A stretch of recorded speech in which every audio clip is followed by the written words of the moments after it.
सुप्रभात बच्चों, आज हम आपकी पाठ्य पुस्तक हिंदी के पाठ 28 का अध्ययन करेंगे जिसका शीर्षक है चित्र वर्णन। तो चलिए पाठ को पढ़ते हैं और जानते हैं कि अगर आपके सामने चित्र हो तो उसका आप वर्णन किस प्रकार से करेंगे। पाठ को शुरू करते हैं। पाठ 28 चित्र वर्णन।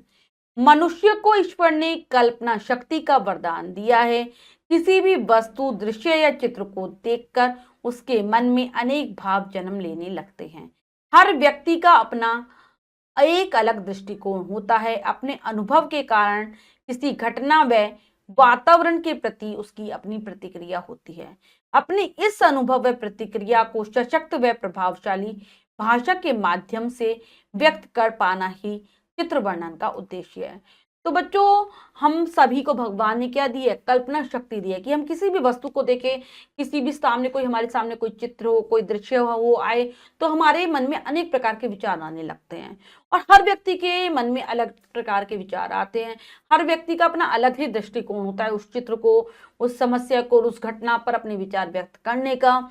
और ये अनुभव से ही आता है, या फिर हमारा उस वातावरण के साथ कोई संबंध रहा होता है तो हम उसके आधार पर ही उसका वर्णन करते हैं। तो इसका जो अपने अनुभव हो गए, हमारी जो प्रतिक्रिया उस चीज को देखने के बाद, तो इसको हम बहुत अच्छे से वर्णन हम भाषा के माध्यम से कर सकते हैं। अगर हम जितना अच्छे से उसका वर्णन कर पाते हैं, जितना प्रभावशाली वर्णन कर पाते हैं, उतनी ही हमारी कल्पना शक्ति का विकास होता जाता है। तो यही उद्देश्य होता है कि बच्चों को परीक्षा में चित्र वर्णन करने के लिए कहा जाता है। तो किसी चित्र को देखकर उससे संबंधित मन में उठने वाले भावों को अपनी कल्पना शक्ति के माध्यम से अभिव्यक्त करना ही चित्र वर्णन कहलाता है। वर्णन के लिए दिया गया चित्र किसी घटना को दर्शाने वाला, किसी पूर्ण स्थिति को व्यक्त करने वाला, किसी व्यक्ति, विशेष या प्रकृति से संबंधित हो सकता है। किसी भी स्थिति का वर्णन करते समय निम्नलिखित बातों पर ध्यान देना चाहिए। तो जो आपको चित्र दिया जाएगा वो किसी भी घटना को दर्शाने वाला हो सकता है, किसी पूरी स्थिति के बारे में बताने वाला हो सकता है, किसी विशेष व्यक्ति के बारे में, या फिर प्रकृति से संबंधित हो सकता है। किसी भी प्रकार का आपके सामने चित्र दिया जा सकता है। तो हमें कुछ बातों का ध्यान रखना होता है जब भी हम चित्र वर्णन करें। चित्र लेखन की विशेषताएं, कुछ विशेषताएं। पहले चित्र को बारीकी से देख लेना चाहिए। जो भी आपके सामने चित्र उपस्थित हो या आपको जो चित्र आपके सामने उपस्थित कराया जाए उसको बहुत अच्छे से आप पहले देखेंगे।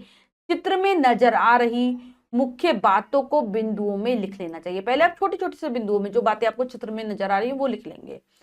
चित्र में दिखाई दे रही वस्तुओं का वर्णन करते समय उसमें अपनी कल्पना के रंगों को भरना चाहिए। जो भी वस्तुएं दिखाई दे रही हैं उसको आप अपनी कल्पना शक्ति के आधार पर उनका वर्णन करें।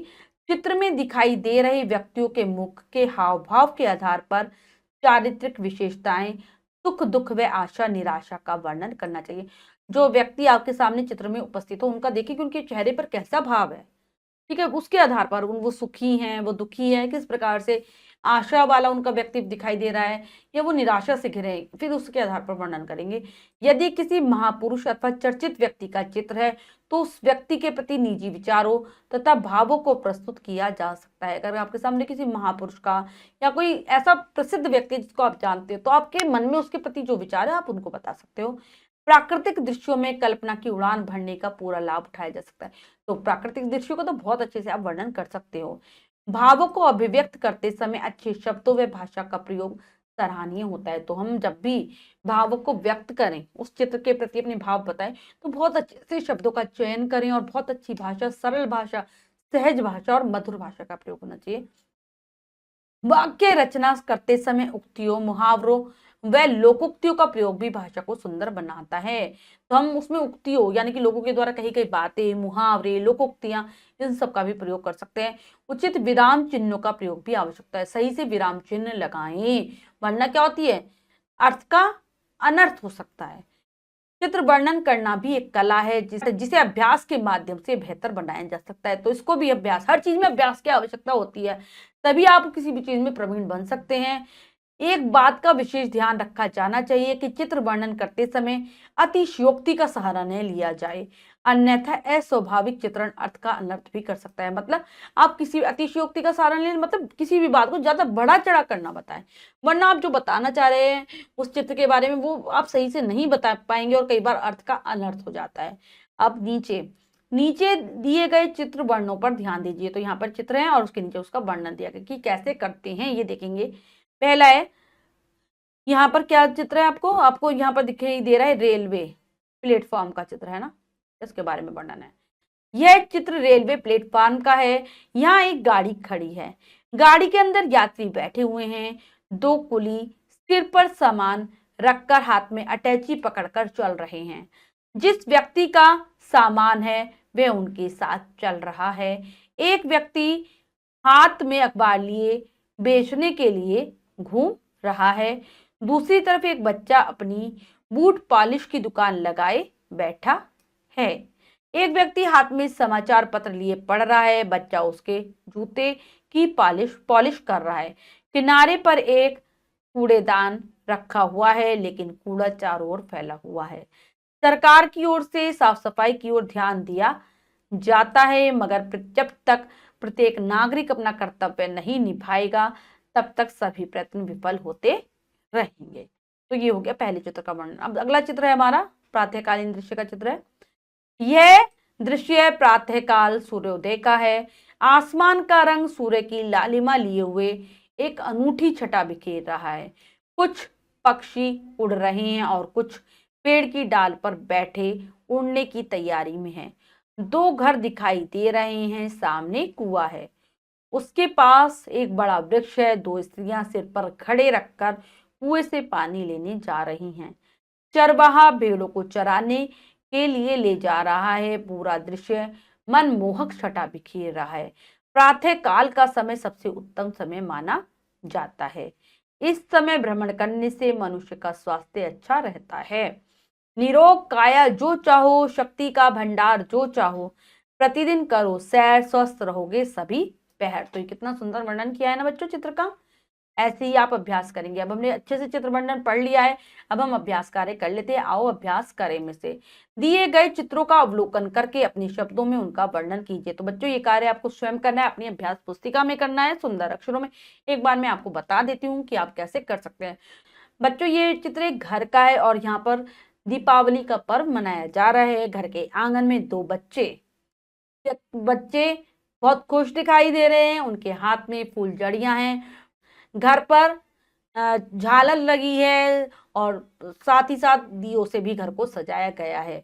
बहुत सुंदर लग रहा है और बच्चे भी काफी प्रसन्न दिखाई दे रहे हैं, क्योंकि जो हमारा त्योहार है दीपावली, ये आनंद का त्योहार है और सभी लोग बड़े उत्साह के साथ इसको मनाते हैं। ठीक है, इस प्रकार से आप वर्णन कर सकते हैं। ऐसे ही अगले चित्र का है। यह चित्र चिड़ियाघर का है।